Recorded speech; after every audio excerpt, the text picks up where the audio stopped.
விறுவிறுப்பான அரசியல் நிகழ்வுகள் குறித்த ஆய்வுகள், நியாயங்களின் நிறம் மாறாத கூர்மையான விமர்சனங்கள், தீமைகளை சுட்டெரிக்கவும் நல்ல அரசியலை வளர்த்தெடுக்கவும் அறிவார்ந்த விவாதங்கள், இளைய தலைமுறையிடம் விழிப்புணர்வை ஊட்டும் விரிவான வரலாற்று விளக்கங்கள், கலை, இலக்கியம், ஆன்மீகம், பண்பாடுகளை படம் பிடித்து காட்டும் கருத்தோவியங்கள் வாரந்தோறும் உங்கள் தமிழருவி தர்பாரில் அணிவகுக்கும்.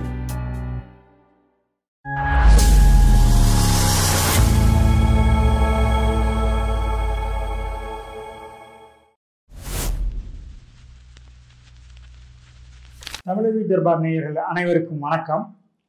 நான் நடந்து வந்த பாதை பகுதி ஒளிப்பதிவிற்காக ஐயா தமிழருவி மணியன் அவர்கள் நமது அரங்கத்திற்கு வந்திருக்கிறார்கள். ஐயா அவர்களை வணங்கி மகிழ்வோம். ஐயா வணக்கம். ஐயா வணக்கம் குமரையா. ஐயா, கடந்த பதிவுகளில் உங்களுடைய பெற்றோர்கள் பற்றி, அவர்களுடைய பின்புலங்கள் பற்றி, உங்களுடைய திண்ணை பள்ளிக்கூட அனுபவங்களை எல்லாம் பகிர்ந்து கொண்டீர்கள். இந்த பதிவில் உங்களுடைய உயர்நிலை கல்வி பற்றி தெரிந்து கொள்ள விரும்புகிறோம். ஐயா, 5ஆம் வகுப்பு வரையில் நான் திண்ணை பள்ளிக்கூடத்தில் படித்த அனுபவங்களை பற்றி ஏற்கனவே பதிவு செய்திருக்கிறேன். 5ஆம் வகுப்பு முடிந்த பிறகு 6ஆம் வகுப்புக்கு போய் சேர வேண்டும். சென்னையில் புகழ்பெற்ற தனியார் உயர்நிலை பள்ளிகளில் ஒன்றாக பெரம்பூரில் ஆர்பிசிசி பள்ளிக்கூடம் விளங்கியது. இப்பொழுது அது மேல்நிலை பள்ளியாக இருக்கிறது. நான் படித்த காலத்தில் எஸ்எஸ்எல்சி வரை இருந்த பள்ளிக்கூடம் அது. மிகச்சிறந்த ஆண் பிள்ளைகள் படிக்கக்கூடிய பள்ளிக்கூடம். அதனுடைய முழு பெயர் ராவ் பகதூர் கலவல கண்ணன் செட்டி ஹை ஸ்கூல் என்பதுதான். அப்பொழுது நான் அந்த பள்ளியில் அடியெடுத்து வைத்த பொழுது ஹனுமந்தராவ் என்பவர் தலைமை ஆசிரியராக இருந்தார். உண்மையில் சொல்கிறேன், நான் பள்ளியில் படித்த பொழுது ஹனுமந்தராவ் என்பவர் தலைமை ஆசிரியராக முதலில் இருந்தார். அவர் ஓய்வு பெற்ற பிறகு விட்டல் ராவ் என்பவர் தலைமை ஆசிரியராக இருந்தார். அவர் ஓய்வு பெற்ற பிறகு நாகராஜன் என்பவர் தலைமை ஆசிரியராக இருந்தார். 6ஆம் வகுப்பிலிருந்து 11ஆம் வகுப்பு வரையில் ஏறக்குறைய 6 ஆண்டுகள் அந்த பள்ளியில் நான் படித்த சூழலில் 3 தலைமை ஆசிரியர்களை நான் சந்தித்திருக்கிறேன். மூவருமே அற்புதமானவர்கள். ஆசிரியர் தொழிலுக்காகவே முற்றாக தங்களை அர்ப்பணித்து கொண்டவர்கள். ஏதோ ஒரு கடமைக்காக நாம் பள்ளிக்கூடத்திற்கு வந்து நமக்கென்று இருக்கக்கூடிய காரியங்களில் ஈடுபடுகிறோம் என்பது போன்று அவர்கள் சிந்தித்ததே கிடையாது. இந்த பள்ளியில் படித்த ஒவ்வொரு மாணவன் மீதும் தனிப்பட்ட அக்கறையை அவர்கள் செலுத்தினார்கள். தங்களுடைய பதவி காலத்தில் இந்த பள்ளிக்கூடம் முன்பு இருந்ததை விட மிக உயர்ந்த இடத்திற்கு வர வேண்டும் என்று எல்லா வகையிலும் முயன்றார்கள். இப்படி அடுத்தடுத்து மூவருமே மிகுந்த அர்ப்பணிப்போடு பணியாற்றிய நிலையில் அந்த பள்ளி நாளுக்கு நாள் மிகச்சிறப்பாக ஒரு நல்ல நிலையை ஏற்கனவே பெற்றிருந்தது. அந்த நிலையில் இன்னும் கூடுதலாக அது நற்பெயரை வளர்த்து கொண்டது. ஆனால் அந்த பள்ளிக்கூடத்தில் 6ஆம் வகுப்பில் எளிதாக யாரும் சேர்ந்துவிட முடியாது. அதற்கென்று நுழைவுத் தேர்வு, என்ட்ரன்ஸ் எக்ஸாம் என்கிறோமே, இப்பொழுது இந்த தேர்வுகள் புதிய கல்விக் கொள்கையில் எத்தனை தேர்வுகளை எழுதுவது என்றெல்லாம் எதிர்ப்புகள் எழுகின்றனவே. அப்பொழுது நீங்கள் பார்த்தால், நான் 5ஆம் வகுப்பு படிக்கும் பொழுது 5ஆம் வகுப்புக்கே பொது தேர்வு தான். நான் அப்பொழுது 5ஆம் வகுப்பு திண்ணை பள்ளிக்கூடத்தில் படித்தேன். திண்ணை பள்ளிக்கூடத்தில் படித்துவிட்டு மீண்டும் 5ஆம் வகுப்பு தான் நான் நகராட்சி பள்ளியில் படித்தேன். ஏனென்றால் திண்ணை பள்ளிக்கூடத்தில் படித்துவிட்டு வந்தால் உடனடியாக அவர்கள் 6ஆம் வகுப்புக்கு சேர்த்து கொள்ள மாட்டார்கள். அன்றைக்கு அப்படி ஒரு நிலை இருந்தது. எனவே மீண்டும் நான் 5ஆம் வகுப்பில் ஒரு நகராட்சி பள்ளியிலே தான் படித்தேன். பெரம்பூரில் ராகவாச்சாரி தெரு என்று ஒரு தெரு இருக்கிறது. அந்த தெருவுக்கு குறுக்கே ஒரு சந்து போகும். அந்த சந்தில் ஒரு நகராட்சி, சென்னை மாநகராட்சி, அதனுடைய பள்ளிக்கூடம், நடுநிலை பள்ளி. அந்த பள்ளியில் 5ஆம் வகுப்பு வரை தான் உண்டு. அந்த பள்ளியில் தான் நான் 5ஆம் வகுப்பு மீண்டும் படித்தேன். 5ஆம் வகுப்பு படித்து முடித்துவிட்டு அவர்கள் கொடுத்த சான்றிதழை வைத்துக்கொண்டு 6ஆம் வகுப்புக்கு நான் உயர்நிலைப் பள்ளிக்கு செல்வது என்றால் வேறு எந்த பள்ளிக்கூடத்திலும் எளிதாக போய் சேர்ந்திருக்க முடியும். ஆனால் ராவ் பகதூர் கலவல கண்ணன் செட்டி பள்ளியில் சேர வேண்டும் என்றால் நுழைவுத் தேர்வில் நீங்கள் வெற்றி பெற்றால்தான் சேர முடியும். எனவே நான் எல்லா பாடங்களிலும் மிகச்சிறப்பாக படித்து நல்ல மதிப்பெண்களை பெறக்கூடியவனாக 5ஆம் வகுப்பு வரை இருந்திருக்கிறேன். 5ஆம் வகுப்பில் இந்த மாநகராட்சி பள்ளிகளில் நடந்த அந்த தேர்வு, பொது தேர்வு, காமன் எக்ஸாம், அந்த பொது தேர்வில் ஆயிரக்கணக்கான பிள்ளைகள் சென்னை மாநகராட்சியை சார்ந்த பள்ளிகளில் படித்தார்களே, அவர்களில் நான் முதலாம் மதிப்பெண்ணை பெற்று வெற்றி பெற்றவன் 5ஆம் வகுப்பில். அதற்கு பிறகு இந்த 6ஆம் வகுப்புக்கு போக வேண்டும். ஆனால் கணக்கு என்பது எனக்கு எப்பொழுதுமே கொஞ்சம் பிணக்கு தான். அது எப்பொழுதும் எனக்கு ஒத்து வராது.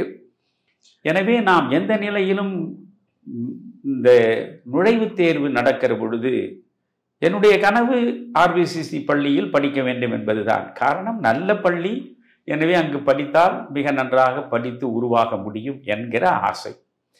அதனால் என்னுடைய தற்காப்புக்காக நான் பிரைவேட் டியூஷன் என்று சொல்வார்களே, அதுபோல ஒரு டியூஷனில் சேர்ந்தேன். அவர் ஒரு அற்புதமான ஆசிரியர்.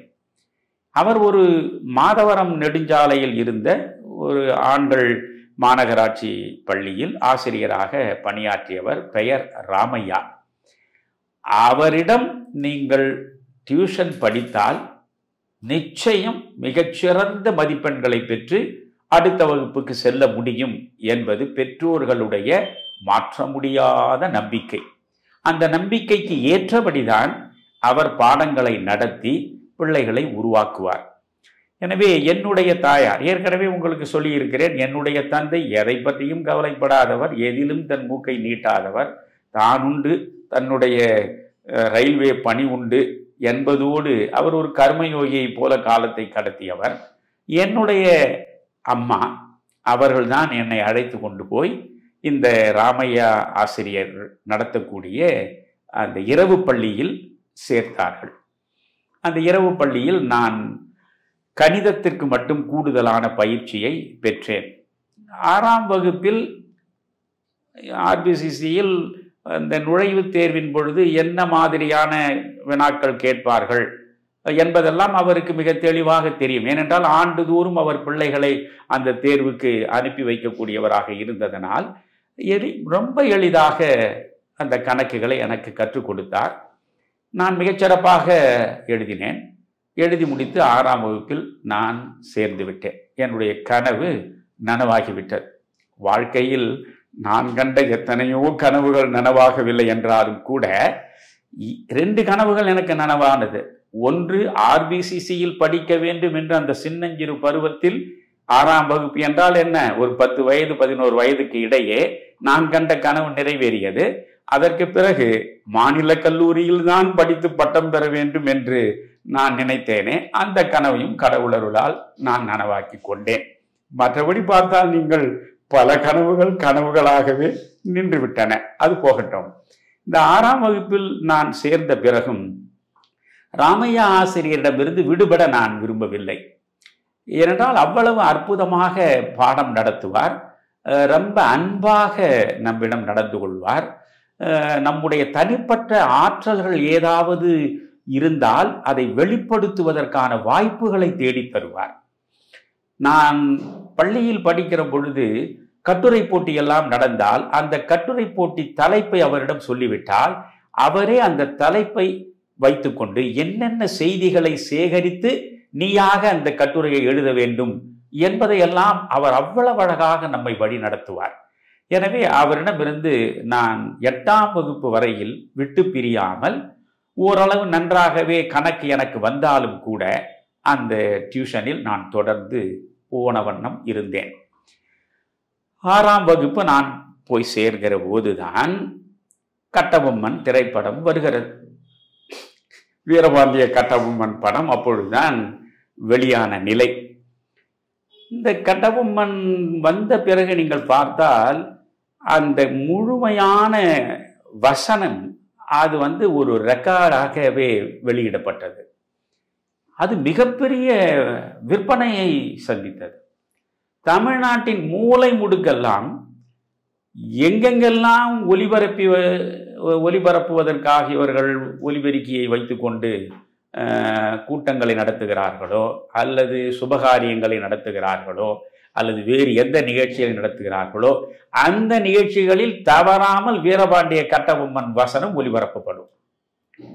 அதற்கு முன்பு நீங்கள் பார்த்தால் ராஜாராணி திரைப்படத்தில் சாம்ராட் அதாவது சாக்ரட்டிஸாக ஒரு நாடகம் அதிலே இருக்கும். சேரன் செங்குட்டுவன் சம்பந்தப்பட்ட ஒரு நாடகம், 2 நாடகங்களையும் கலைஞர் தான் எழுதியிருப்பார். அந்த படத்தில் திரைக்கதை வசனம் கலைஞர் தான், பீம்சிங் டைரக்ஷன். ஆனால் அந்த படம் பெரிதாக வெற்றி பெறவில்லை. அப்பொழுது எப்பொழுது பார்த்தாலும் இந்த சாக்ரட்டிஸ், சேரன் செங்குட்டுவன் இந்த 2 நாடகங்களில் சிவாஜி கணேசன் பேசியிருக்கின்ற அந்த அற்புதமான பேச்சுக்களை எல்லா இடங்களிலும் ஒலிபெருக்கிகளில் ஒலிபரப்பும் பொழுது எந்த வேலை இருந்தாலும் நான் அங்கே போய் நின்று விடுவேன். அந்த பெரிய குழாய் வழியாக கேட்கிறதே, அந்த குழாய் இருக்கிற இடத்தில் போய் நின்று விடுவேன். முழுவதுமாக அதை நான் கேட்பேன். எனக்கு அப்பொழுது சேரன் செங்குட்டுவனில் சிவாஜி பேசியது, சாக்ரட்டிஸாக நின்று கொண்டு அவர் பேசியது, அதாவது பெரியாரை போலவே ஒரு தோற்றம் இருக்கும். சாக்ரட்டிஸாக வருவார், ஆனால் அதில் பெரியாரை போல ஒரு தோற்றத்தோடு நடுங்கும் குரலில் தான் சிவாஜி கணேசன் பேசியிருப்பார் அந்த சாக்ரட்டிஸ் வசனத்தை. இப்பொழுது கூட நீங்கள் யூடியூபில் போனால் பார்க்கலாம் என்று நினைக்கிறேன். அதை நான் எந்த இடத்தில் ஒளிபரப்பினாலும் போய் நின்று விடுவேன். அதே மாதிரி வீரபாண்டிய கட்டபொம்மன் வந்த பிறகு எல்லா பக்கங்களிலும் எந்த நிகழ்ச்சி நடந்தாலும் அங்கே அந்த பெரிய குழல்கள் வழியாக கட்டபொம்மன் நம் காதுகளில் சேரும். கட்டபொம்மன் வசனம் எப்படியாவது காற்று சுமந்து என் காதுக்குள் விட்டு விட்டால் உடனே சிட்டாக பறந்து அங்கே போய் நின்று விடுவேன். அது எவ்வளவு தூரமாக இருந்தாலும் அதை கேட்டுக்கொண்டே போய் அந்த இடத்தை அடைந்து அங்கேயே இருப்பேன். ஒரு முறை இப்படி இரவு பள்ளியில் நான் மிகச்சரியாக 5:30 மணிக்கு இரவு பள்ளியில் உள்ளே போய் உட்கார்ந்து விட வேண்டும். 8 மணிக்கு இரவு பள்ளி முடியும். 5:30 மணிக்கு உள்ளே போய்விட்டேன். நான் உட்கார்ந்திருந்த இடத்தில் காற்று மெல்ல வீரபாண்டிய கட்டபொம்மனுடைய வசனத்தை கொண்டு என் காதுகளில் சேர்த்தது. அவ்வளவுதான். புத்தகத்தை வைத்துவிட்டு யாரிடமும் சொல்லாமல் மெல்ல எழுந்து எங்கிருந்து இது வருகிறது இடம் தெரியாது அந்த பேச்சை கேட்டுக்கொண்டு திசையை நோக்கி நான் மெல்ல மெல்ல சென்று கடைசியில் கண்டுபிடித்து விட்டேன். அது ரொம்ப தூரம், ஏறக்குறைய ஒரு 2-3 பர்லாங் இருக்குன்னு வைத்துக் கொள்ளுங்களேன். போய் நின்று விட்டேன். அவன் ஒரு பகுதியை போட்டான், அதற்கு பிறகு நின்று விட்டது. சரி, அவன் அடுத்த பகுதியை எப்பொழுது போட போகிறான் என்று அங்கேயே நான் நின்று கொண்டிருந்தேன். பிறகு அவன் போடவில்லை. ரொம்ப நேரமாகி நான் திரும்பி இந்த இரவு பள்ளிக்கு வருகிற பொழுது 7 மணி ஆகிவிட்டது. ராமையா ஆசிரியருக்கு கடும் கோபம். எங்கே போனாய்? 1.5 மணி நேரமாக உன்னை காணோமே, என்ன செய்தாய்? நான் கூடுமான வரையில் உண்மையைத்தான் பேசுவேன். அதனால் நான் சொன்னேன், ஒன்றுமில்லை சார், இந்த வீரபாண்டிய கட்டபொம்மன் வசனம் கேட்டது, அது எனக்கு ரொம்ப பிடிக்கும், அதனால் அது கேட்பதற்கு போனேன். அவங்க பாதியில் நிறுத்திட்டாங்க, மீண்டும் போடுவாங்கன்னு நான் அங்கே நின்றுட்டு இருந்தேன். அது போடலை. அதுக்கு பிறகு வந்ததில் தாமதம் ஆயிடுச்சு சார். ஓ, உனக்கு பாடத்தை விட கட்டபொம்மன் வசனம் தான் உனக்கு ரொம்ப முக்கியமாக போச்சாடா? நீட்டு கையை. அவர் எப்பொழுதும் பெரம்பு வச்சிருப்பார். நான் படித்த இடத்திலெல்லாம் பெரம்போடு தான் இருப்பார். அப்பொழுதெல்லாம் ஆசிரியர்கள் அடித்து படிப்பை சொல்லிக் கொடுப்பதைத்தான் வழக்கமாக வைத்திருந்தார்கள். அவர்கள் அடிக்கவில்லை என்றால் பெற்றோர் அடிக்க சொல்வார்கள். ஐயா, நீங்கள் இந்த பிள்ளைக்கு செல்லம் கொடுக்காதீர்கள், செல்லம் கொடுத்தால் அவன் கெட்டு விடுவான், நன்றாக பெரம்பில் 4 சாத்து சாத்துங்கள் என்று சொல்லித்தான் பிள்ளைகளையே கொண்டு பெற்றோர்கள் விடுவார்கள். அதனால் இவர் கையிலும் பெரம்பை வைத்திருந்தார். ஒரு 4-5 அடியை கடுமையாக அவருடைய கோபம் முழுவதையும் பெரம்பின் வழியாக வெளிப்படுத்தினார். நான் அது வாங்கி உள்ளங்கையெல்லாம் சிவந்து விட்டது. இருந்தாலும் கட்டபொம்மனை கேட்டு விட்டோமே, அப்படி அந்த சின்னஞ்சிறு அறியா பருவத்தில் சிவாஜி கணேசனை ரசிக்க தொடங்கியவன் நான். இந்த வீரபாண்டிய கட்டபொம்மன் வசனத்தை வகுப்பறையில் ஓய்வு நேரத்தில் என்னுடைய சக மாணவர்களோடு நான் பேசி பேசி காட்டுவேன்.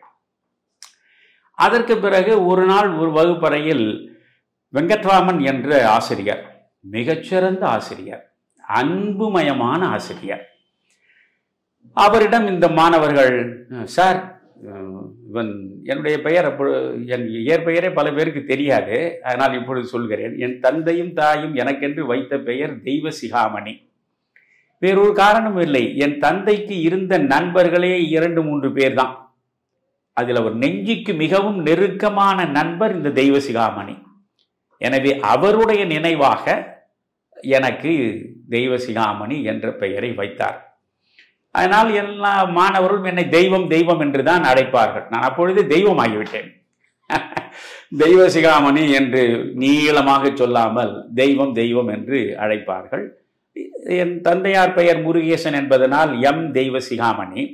அதனால் நான் பள்ளியில் ஆசிரியராக பணியாற்றிய பொழுது எம் தெய்வ சிகாமணிக்கு முதல் எழுத்து டி, எம்டி. 24 ஆண்டுகள் நான் ஆசிரியராக இருந்த பொழுது ஆசிரியர்கள் எம்டி என்று தான் என்னை அழைப்பார்கள். பெரும்பாலும் ஆசிரியர்களும் மாணவர்கள் கூட எம்டி சார் வந்தாரா, எம்டி சார் போனாரா, எம்டி சார் பாடம் நடத்தினாரு, இப்படி தான் பேசுவார்கள். ஆக தெய்வ சிகாமணி என்பது என்னுடைய பெயர். அப்பொழுது தெய்வ சிகாமணி ரொம்ப நல்லா கட்டபொம்மனை பேசுகிறான் சார், இவ்வளோ அழகாக பேசுகிறான் சார் வசனத்தை. உடனே அவர் என்ன பண்ணார், அவர் கணக்கு பாடம் அவர் நடத்துகிறார் கணக்கு. அப்பொழுது பாடம் நடத்துவதை நிறுத்திவிட்டார். அவருக்கு ஒரு ஆர்வம், என்னடா இது, இப்பொழுதும் நான் பேசும் பொழுது அந்த வெங்கட்ராமன் ஆசிரியர் முகம் எனக்கு அப்படி தெளிவாக தரிசனம் தருகிறது. டேய், வீரபாண்டிய கட்டபொம்மன் வசனம்லாம் பேசுவியா? சார் முடிஞ்ச வரலாம் பேசுவேன் சார். மனப்பாடமாக தெரியுமா உனக்கு? ஆமாம் சார், நான் ஒவ்வொரு இடத்துலையும் இந்த பேச்சு எங்கெல்லாம் வெளியிடுறானோ அதையெல்லாம் போய் காதில் கேட்டு கேட்டு கேட்டு முழுக்க மனப்பாடம் ஆயிடுச்சு சார். சரி, இங்கே வந்து பேசி காட்டு அப்படின்னார். போய் நின்னேன். நான் பேசுகிறான். நீல வானிலே செந்நிற பிழம்பு, அந்த வட்ட ஒளியின் பெயர் சூரியன், சுட்டெரிக்கும் செஞ்சுடர், அதுதான் நீ என் நெற்றியிலே இட்ட இந்த வட்டமான இரத்த நிற பொட்டு. பரமனுக்கு முக்கன், அது தேவையில்லை வீரனுக்கு. இந்த வெற்றி வடு ஒன்று போதும் வாளை ஓட்ட அவர்கள் மீது வேலை பாய்ச்ச. இதனால் விளைவதென்னவென்று கேள். வெம்மணல் நிலமெல்லாம் செம்பவள மலை போல், செக்கர் வானம் போல், செப்பு தகடடித்து செப்பனிட்ட தரை போல், மாணிக்க கரை கட்டி மடை திறந்த நெருப்பாற்றை மத்தியிலே ஓடவிட்ட அழகு போல், எதிரிகளின் இரத்த ஊற்று குபு குபுவென புங்கி மேலெழுந்து எங்கும் நிறைந்த பொருளாய் நம் ஏற்றமிகு செயலாய் விளையப் போவதுதான், அதனால் நடக்கப் போவது அதுதானே உன் ஆசை, அதுதானே உன் ஆசி கட்டம்மா என்று ஆரம்பித்தால் வெகு சிறப்பு ஐயா. உங்களுடைய நினைவாற்றலுக்கு உண்மையிலே சொல்கிறேன், இது 6ஆம் வகுப்பில் என்னுடைய 10-11 வயதில் என் மனதில் பதிந்தது. இப்பொழுது கூட சத்தியமிட்டு சொல்கிறேன், இதை உங்களுக்கு சொல்ல வேண்டும் என்று ஒரு முறை ஏற்கனவே சொல்லி பார்த்தோ நினைவில் கொண்டு வந்து நிறுத்தியோ சொல்லவில்லை. அப்படி அதில் ஊறி போனவன். இப்பொழுதும் அது சரியாக வருமா என்று தெரியாமலே தான் தொடங்கினேன். ஆனால் அது சரியாகத்தான் வந்தது. இப்படி காட்சி காட்சியாக பேசுவேன். இது என்ன ஆயிற்று, எல்லா ஆசிரியர்கள் நடுவிலும் வீரபாண்டிய கட்டபொம்மனை இந்த தெய்வ சிகாமணி என்கிற 6ஆம் வகுப்பு மாணவன் மிக அழகாக பேசுகிறான் என்று சொல்லி ஒவ்வொரு வகுப்புக்கும் ஆசிரியர் என்னை அழைத்து, அப்பொழுது நான் சிறப்பு அழைப்பாளர் ஆயிட்டேன். தெய்வ சிகாமணி, உன்னை பாலசுப்ரமணியம் ஆசிரியர் கூப்பிடுறாரு அப்படின்னு ஒரு பையன் சொல்லுவான். இங்க இருக்கிற ஆசிரியருக்கு எதுக்காக பாலசுப்ரமணியம் கூப்பிட்டாருன்னு தெரியாது. சரி போய் வாடாங்க. அங்க போனது, என்னடா வீரபாண்டிய கட்டபொம்மன் வசனம் நல்லா பேசணும் நீ ஒருவர் வெங்கட்ராமன் கிளாஸ்ல. ஆமா சார், இங்க கொஞ்சம் பேசி காட்டு. அப்புறம் இப்படி பேசுவேன். இது ஒரு நோயாய் போயிடுச்சு. ஒரு முறை இதனால ரொம்ப கடுமையான கோபம் ஒரு ஆசிரியருக்கு வந்துடுச்சு. அவர் என்னை கூப்பிட்டு விட்டாரு. நான் போனேன். நீங்க படிக்க வந்தியா இல்லை வீரபாண்டிய கட்டபொம்மன் வசனம் பேசுறதுக்கு வந்திருக்கிறியா? சார் நான் என்ன சார் பண்ணுவேன், ஆசிரியர்கள் தான் ஒவ்வொரு வகுப்பாக கூப்பிட்டு என்ன பேச சொல்கிறாங்க, நான் என்ன சார் பண்ணுறது? சரியில்லை தம்பி, படிக்க வந்தவன் நீ. ஏதோ ஒரு ஆசிரியர் கேட்டார், அந்த நேரத்தில் பேசினியா, அதோட முடிஞ்சு போச்சு. நீ என்ன வகுப்பாக போய் இதையே காலட்சேபம் நடத்துகிறான் பேசியிருக்க அப்படின்னு. அப்போல்லாம் பேசும் பொழுதே அதில் ஜனார்த்தனம்னு ஒரு ஆசிரியர் இருந்தார். ரொம்ப கடுமையான கோபம் உள்ள ஆசிரியர். அவர் எப்படிப்பட்ட ஆசிரியர்னா, 90 மதிப்பெண்களை பெற்றவனைத்தான் பெரும்பால அடி அடி என்று அடித்து நொறுக்குவார். தலையை பிடிச்சு அப்படியே சோகத்தில் போட்டு அறைவார். 90 மதிப்பெண் பெற்றவனை. ஏன்னா மீதி 10 மதிப்பெண் ஏன் பெறல? என்னிடம் படிக்கிறவன் 100க்கு 100 மதிப்பெண் பெறணும். ஆனால் உண்மையில் அப்படி அடி வாங்கி அவரிடம் படித்தவர்களில் பெரும்பாலான மாணவர்கள் பின்னாளில் பிஇ முடித்தார், என்ஜினியர்களாக மாறினார்கள். இன்றைக்கும் அவர் ஓய்வு பெற்ற பின்னால் பெரம்பூரில் ரயில்வே நிலையத்திற்கு அந்த பக்கம் பட்டேல் சாலை இருக்கிறது. அந்த பட்டேல் சாலைக்கு பக்கத்தில் பிரம்மாண்டமான பள்ளிக்கூடத்தை அவர் உருவாக்கி இருக்கிறார். அதாவது மெட்ரிகுலேஷன் போர்டு, பிறகு ஸ்டேட் போர்டு, பிறகு சிபிஎஸ்இ, தனித்தனியாக பள்ளிக்கூடங்களை உருவாக்கி இப்பொழுது அவருக்கு 90 வயதுக்கு கிட்ட இருக்கும். அவர் வகுப்பறைக்குள் நுழைந்தாலே நாங்கள் அஞ்சி நடுங்குவோம். ஏனென்றால் நீங்கள் 100க்கு 100 மார்க் எடுக்கணும், இல்லை என்றால் அவ்வளவுதான். சாதாரணமாக எனக்கு என்னுடைய நெருங்கிய நண்பனாக இந்த பள்ளி பருவம் தொட்டு இன்று வரையில் இருப்பவர்கள் ஒருவன் பொன்னிநாதன் என்று பெயர். இப்பொழுது அவன் அமெரிக்காவுக்கு போயிருக்கான், விரைவில் வருவான். இந்த பொன்னிநாதன் அவன் வகுப்பில் இருப்பான். அவனுக்கு சரியா கணக்கு வராது. இவர் ஜனார்த்தனம் உள்ள நுழைந்ததுமே, பொன்னிநாதன் எழுந்துரு, இந்த கணக்கை கொஞ்சம் போர்டில் போடு. அவனுக்கு போட தெரியாது. உடனே அடி அடி அடி அடின்னு அவனு கண்ணாமன்னு அடிச்சு வகுப்பறைக்கு வெளியே நிக்க வச்சிருவாரு. பெரும்பாலும் அவன் வகுப்புக்கு உள்ளே இருந்த பார்த்ததில்லை. ஜனார்த்தனும் வகுப்புக்கு உள்ள வருவார், பொன்னிநாதன் வகுப்புக்கு வெளியே போய் கையை கட்டிக்கிட்டு பீரியட் முழுக்க நிற்பான். இவர்களெல்லாம் மறக்க முடியாது. இல்லை, எனக்கு என்னன்னா, அந்த ஜனார்த்தனம் ஆசிரியர் இப்பொழுது அவர் 90 வயதாகிறது. ரஜினியும் நானும் சேர்ந்து ஒரு 3 ஆண்டுகள் பரிசோதனை முயற்சியில் ஈடுபட்டோம் இல்லையா, மாற்று அரசியலை வளர்த்தெடுப்பதற்கு. அப்பொழுது அவர் ஒரு நாள் அவருடைய பள்ளியில் பேசுவதற்கு என்னை அழைத்தார். நான் போய் இந்த பள்ளியில் பேசினேன். அந்த பேச்சில் அவர் அப்படியே ஈடுபட்டு மயங்கி விட்டார். மயங்கிய நிலை, என்னிடம் படித்த ஒரு மாணவன், இந்த அளவுக்கு நீ வளர்ந்திருக்கிறாய், இவ்வளவு அற்புதமாக பேசுகிறாய், எனக்கு உண்மையிலேயே நினைக்கும் பொழுது ரொம்ப மகிழ்ச்சியாகவும் பரவசமாகவும் இருக்கிறது. நீ இப்பொழுது ரஜினிகாந்தோடு சேர்ந்து ஏதோ அரசியல் கட்சியை உருவாக்குவதற்கு முயற்சி செய்வதாக கேள்விப்பட்டேனே. ஆமாம் சார். அப்படியா? எனக்கு ஒரு ஆசை, அதனை நிறைவேற்றுவியா? என்ன சார்? ரஜினிகாந்தை நான் பார்க்கணுமே. சார், நீங்கள் ரஜினிகாந்தை பார்க்கணுன்னு ஆசைப்படுறீங்களா? எனக்கு ஒன்றும் புரியல சார். ஏன்பா? நான் ரஜினிகாந்தை ரசிக்கிறவன்பா, அதனால் நான் ரஜினிகாந்தை பார்க்கணும். எனக்கு ஒன்றும் புரியல. இவ்வளோ பெரிய மனிதர், 90 வயதை எட்டி பிடிக்கக்கூடிய நிலையில் உள்ளவர், இவரே ரஜினிகாந்தை பார்க்க வேண்டும் என்று ஆசைப்படுகிறாரே என்று நான் ரஜினியிடம் பேசி கொண்டிருந்த பொழுது, ஐயா, எனக்கு பாடம் நடத்தியவர், உண்மையிலேயே அற்புதத்திலும் அற்புதமான ஆசிரியர், அவருக்கு இப்பொழுது 90 வயது ஆகப் போகிறது, அவர் உங்களை பார்க்க வேண்டும் என்று என்னிடம் சொன்னார். என்னையா, அவர் எப்போ வேண்டுமானால் அழைத்து கொண்டு வாங்க ஐயா என்று சொல்லி அவருக்கு ஏக மகிழ்ச்சி. உடனே அவரை நானே அழைத்து கொண்டு போனேன். ரஜினி சார் என்றும் உட்கார வச்சேன். அவர் ரஜினியை விட்டு வெளியே வருவதற்கே தயாராகிட்ட. நீண்ட நேரம் அவர் ரஜினியும் அவர் கேட்ட கேள்விகள், அவர் ஆர்வத்தோடு என்னென்ன கேள்விகள் கேட்டாரோ எல்லாவற்றுக்கும் ரொம்ப பொறுமையாக பதில் சொல்லி அவரோடு நிழற்படமெல்லாம் எடுத்துக்கொண்டு அவரை அனுப்பி வைத்தார். அப்பொழுது அவருக்கு மகிழ்ச்சி. என்னை அடித்து அடித்து பாடம் நடத்திய அந்த மனிதர் என் தயவால் ரஜினியிடம் போய் பேசிவிட்டு ஒரு படத்தை எடுத்துக்கொண்டார் என்பதில் எனக்கு மிக்க மகிழ்ச்சி. இப்படி பல நினைவுகளில் நாம் தொடர்ந்து நீந்தலாம். அந்த பள்ளியை பொறுத்தவரையில் 6ஆம் வகுப்பிலிருந்து 11ஆம் வகுப்பு வரையில் ஒவ்வொரு ஆசிரியருமே வகுப்பாசிரியராக வந்தவர்கள் இருந்து, அப்பொழுது எனக்கு 9ஆம் வகுப்பு வரையில் இந்தி பாடம் இருந்தது. 9ஆம் வகுப்பு நான் படித்து முடிக்கிற நிலையிலே தான் இந்தி பாடத்தை எடுத்து விட்டார்கள். ராமராஜ் என்கிற ஒரு ஆசிரியர், பசுமையாக இவர்களெல்லாம் என் நினைவில் இருக்கிறார்கள். இந்த ராமராஜ் என்கிற ஆசிரியர் தான் இந்தி பாடம் எடுப்பார். ரொம்ப அழகாக சொல்லிக் கொடுப்பார்.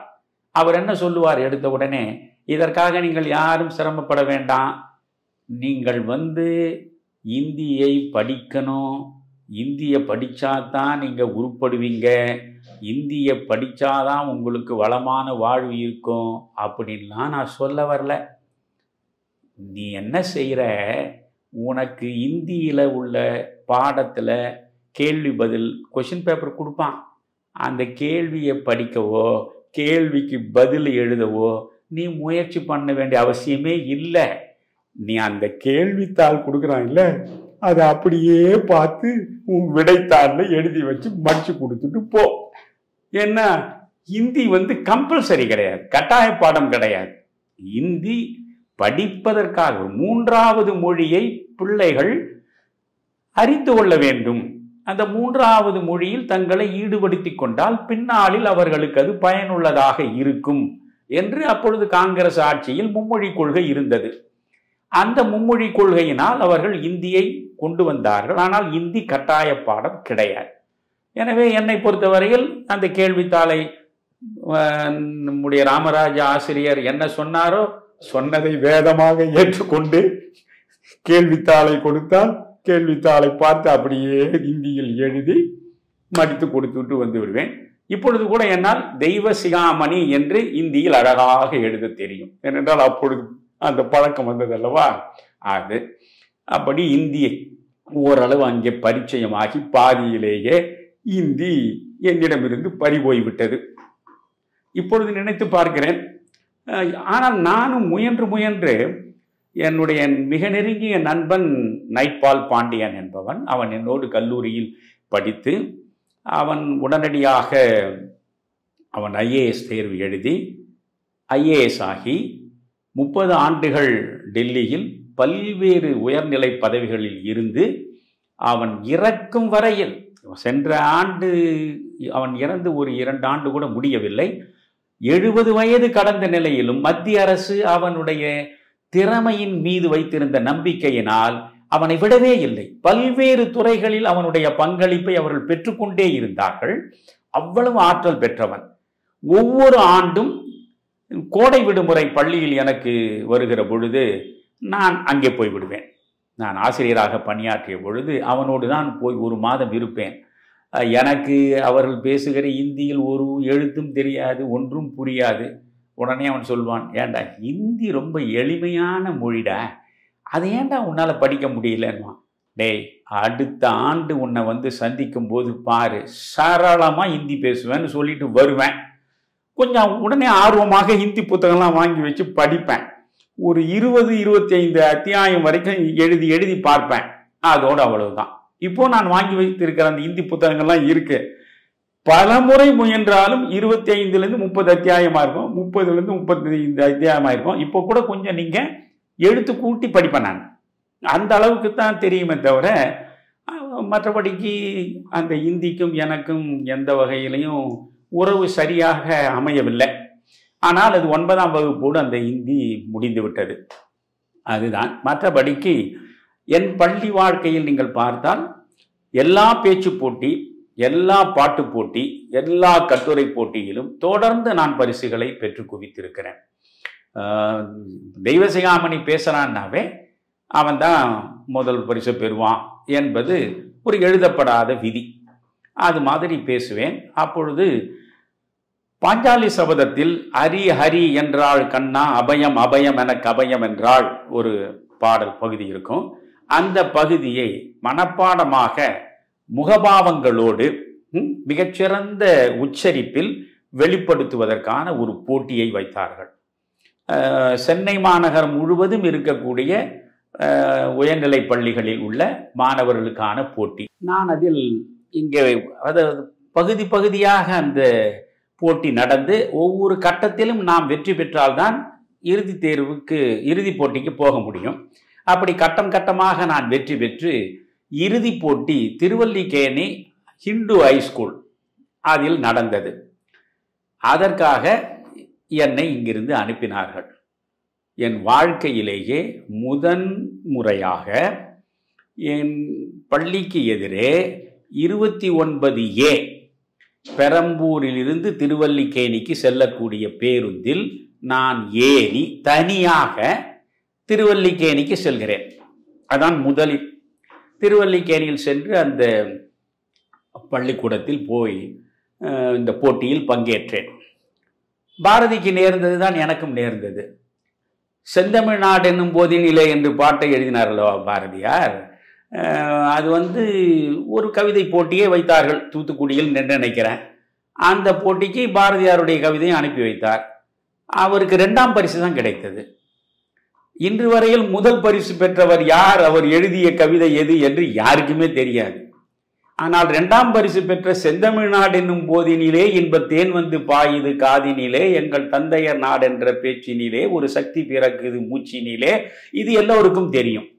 அதே மாதிரி நான் போய் அந்த பள்ளிக்கூடத்தில் போட்டியில் கலந்து கொண்ட பொழுது எனக்கு 2ஆம் பரிசு தான் கிடைத்தது. முதல் பரிசு பெற்ற மாணவர் இப்பொழுது எங்கே இருக்கிறார், என்ன செய்து கொண்டிருக்கிறார், இருக்கிறாரா இல்லையா தெரியாது எனக்கு. 2ஆம் பரிசு என்று எனக்கு அறிவித்தார்கள். எப்பொழுதுமே முதல் பரிசையே பெற்று பழகியவன் நான். முதன் முறையாக 2ஆம் பரிசு என்று சொன்ன பொழுது கொஞ்சம் வலி இருந்தது. ஆனால் சின்ன பிள்ளை தானே. சரி, எனக்கு அந்த போட்டியில் பங்கேற்பது என்பதை விட மிக முக்கியமாக எனக்குள்ளே இருந்த கனவு என்ன தெரியுமா? கடற்கரையை பார்க்க வேண்டும். திருவல்லிக்கேணிக்கு போகிறோமே, மெரினா பீச்சை பார்க்க வேண்டும் என்று இந்த போட்டி முடிந்த உடனே வேகமாக புறப்பட்டு அங்கே இருந்து நடந்து நேரே, அப்பொழுது கண்ணகி சிலை எந்த சிலையும் கிடையாது. அதாவது மெரினா கடற்கரையில் 2 சிலைகள் தான். இன்றும் சொல்கிறேன், அந்த சிலைகளுக்கு ஈடான சிலைகள் வேறு எந்த சிலையும் கிடையாது. உயிர்ப்போடு இருக்கக்கூடிய 2 சிலை. சௌத்ரி என்கிற வங்கத்தை சார்ந்த சிற்பி தான் அதை உருவாக்கினார். இந்த பக்கம் பல்கலைக்கழகத்திற்கு நேர் எதிரே இருக்கிற உழைப்பாளர் சிலை, அந்த பக்கம் ஐஜி அலுவலகத்திற்கு நேர் எதிரே இருக்கக்கூடிய மகாத்மா காந்தியின் சிலை. இந்த 2 சிலைகள் தான் இருக்கும், வேற எந்த சிலையும் இருக்காது. எனவே நான் நேராக போனேன். போய் மாநில கல்லூரியை பார்க்குறேன். அந்த கல்லூரி அப்பொழுதே எனக்குள்ள அப்படியே உட்கார்ந்து கொண்டது. அந்த கல்லூரியுடைய கட்டடம், இந்த கல்லூரியின் முகப்பு, கல்லூரிக்கு முன்னால் இருக்கக்கூடிய கடல், கடலுக்கு முன்னால் விரிந்து கிடக்கிற மணல் பரப்பு, அந்த மணல் பரப்புக்கும் கல்லூரிக்கும் இடையே இருக்கக்கூடிய மரங்கள் அடர்ந்த சுகமான சூழல், எல்லாவற்றையும் அப்பொழுது நான் 8ஆம் வகுப்பு படிக்கிறேன். இந்த போட்டிக்கு போன பொழுது 13 வயது இருக்கும் என்று வைத்துக் கொள்ளுங்களேன். 13 வயதில் மாநில கல்லூரியை முதலில் பார்க்கிறேன்.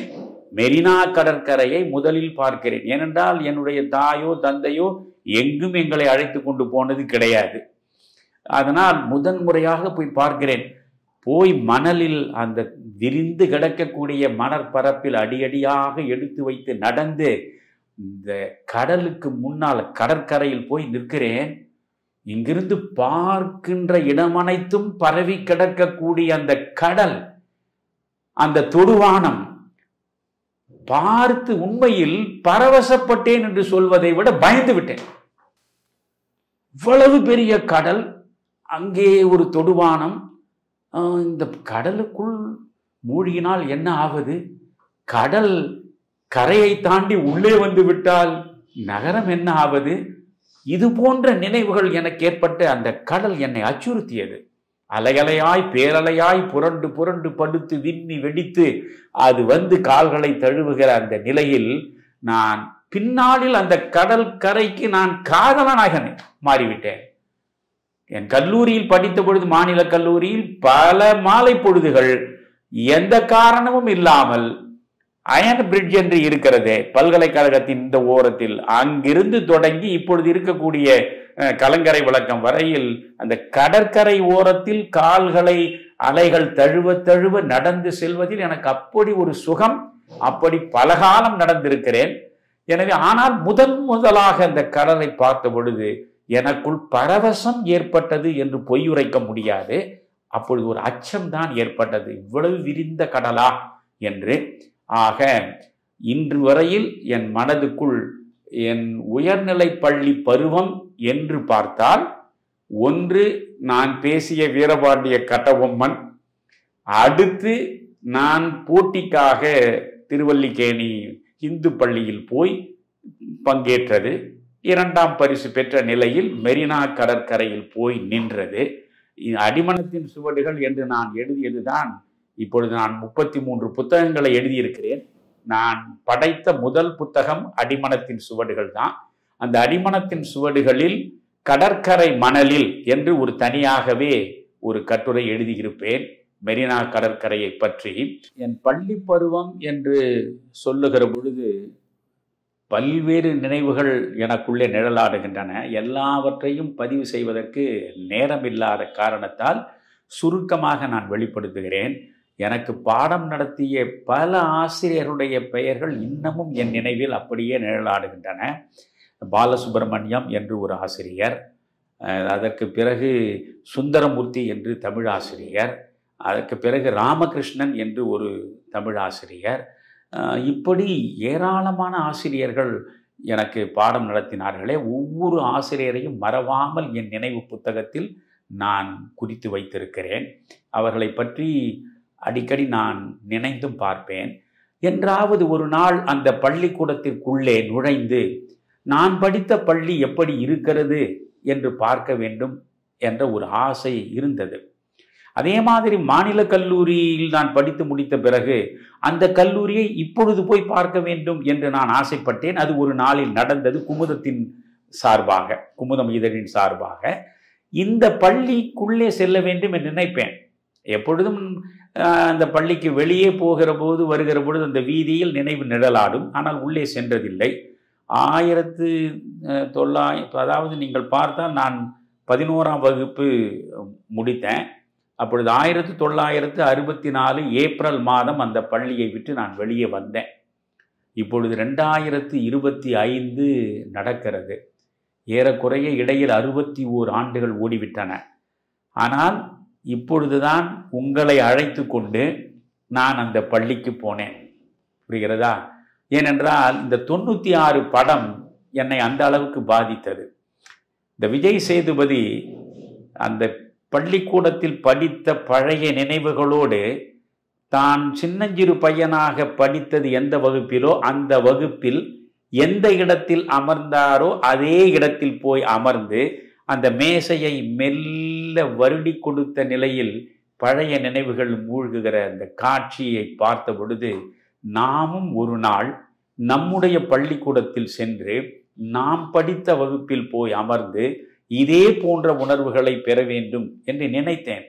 அது உங்களுடைய முயற்சியால் நடந்தேறியது. இருவரும் அந்த பள்ளிக்கு சென்றோம். எதிர்பாராத வகையில் சில ஆசிரியர்களும் அந்த பள்ளிக்கூடத்திலே இருந்தார்கள். நான் படித்த பொழுது இருந்த ஆசிரியர்கள் இல்லை. ஆனால் நான் பழைய மாணவன் என்று சொன்ன உடனே அவர்களுக்கு பெருமகிழ்ச்சி. உடனே என்னை அழைத்து கொண்டு போனார்கள். நீங்கள் 11ஆம் வகுப்பு எந்த இடத்தில் படித்தீர்களோ அந்த இடத்தில் உட்கார ஆசைப்படுகிறீர்களா, அல்லது வேறு வகுப்பில் படித்ததில் தேர்ந்தெடுக்க விரும்புகிறீர்களா என்று கேட்டார். இல்லை ஐயா, நான் படித்த பொழுது சீத்தம்மா பில்டிங் என்று 3 அடுக்கில் மிக அழகான முறையில் கட்டடம் எங்கள் கண் முன்னால் எழுந்தது. எப்பொழுது அந்த கட்டிடத்திற்குள் நடக்கக்கூடிய வகுப்புக்குள்ளே போய் உட்கார்ந்து படிப்போம் என்ற கனவுகள் எங்களுக்குள்ளே இருந்தது. 10ஆம் வகுப்பு 11ஆம் வகுப்பு 2 வகுப்புகளும் அந்த கட்டிடத்திற்குள்ளே தான் படித்தேன். இப்பொழுது அந்த கட்டிடத்திற்குள்ளே என்னை அழைத்து கொண்டு போனால் மகிழ்ச்சி அடைவேன் என்று சொன்னேன்.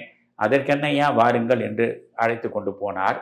60 ஆண்டுகளுக்கு முன்பு புத்திளமையோடு காட்சி தந்த அந்த கட்டிடம் 60 வயதான நிலையில் அன்று பருவ பெண்ணாக இருந்தவள் இன்று 60 வயதை அடைந்த நிலையில் எப்படி முதிர்ந்த முகத்தோடு காட்சி தருவாளோ அதே போன்றுதான் அந்த கட்டடம் காட்சி தந்தது. அந்த கட்டடத்திற்குள் நுழைந்தேன். நான் 11ஆம் வகுப்பு சி, என்னுடைய வகுப்பு சி பிரிவு. அந்த சி பிரிவு இருக்கக்கூடிய அறைக்குள் நுழைந்தேன். அந்த அறைக்குள் நுழைந்து நான் வழக்கமாக எங்கே அமர்வேனோ அந்த பின்னால் இருக்கக்கூடிய அந்த இடத்தில் அமர்ந்து நான் 96 படத்தில் விஜய் சேதுபதி என்ன அனுபவத்தை அடைந்தாரோ அதே அனுபவத்தை அங்கே அடைந்து உள்ளுக்குள் சிலிர்த்து போனேன். அந்த சிலிர்ப்புக்கு அந்த இடத்தில் நான் போய் உட்கார்ந்து அந்த உணர்வை பெறுவதற்கும் குமரையா நீங்கள் தான் உறுதுணையாக இருந்தீர்கள். அதற்காக உங்களுக்கு நான் நன்றி பாராட்டுகிறேன். எனவே அந்த பள்ளி 61 ஆண்டுகளுக்கு பிறகும் என் நினைவில் எவ்வளவு பசுமையாக நிழலாடுகிறது. இன்னும் எவ்வளவு காலம் இந்த மண்ணில் நான் நடமாடுவேன் என்று எனக்கு தெரியாது. ஆனால் என் இறுதி மூச்சு உள்ள வரையில் அந்த பள்ளி என்னுடைய நினைவில் நிரந்தரமான இடத்தில் எப்பொழுதும் இருந்தபடி பழைய நினைவுகளை எனக்கு பசுமையாக வழங்கி கொண்டே இருக்கும். அந்த கடற்கரை இப்பொழுது என் கண் முன்னால் அப்படியே பறந்து விரிந்து கிடக்கிற நிலையில் என்னுடைய பள்ளி அனுபவத்தைக்கு முற்றுப்புள்ளி வைக்கிறேன். நன்றி, வணக்கம். நன்றி ஐயா. அடுத்த பதிவில் ஐயாவின் கல்லூரி கனவுகளை பற்றி பேசி மகிழ்வோம். மீண்டும் நன்றி கூறி விடைபெறுகிறேன். வணக்கம்.